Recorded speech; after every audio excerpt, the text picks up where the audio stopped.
Escola Municipal de Música dels Granollers. Saps què fem a l'escola? Nosaltres t'ho expliquem. A l'escola toquem instruments que es bufen. Aprenem a tocar instruments que es pincen i es rasquen. També toquem instruments de teclat i de percussió.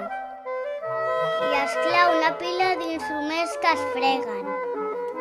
Ja ho veieu, a l'escola tenim instruments per tots els gustos. T'hi apuntes?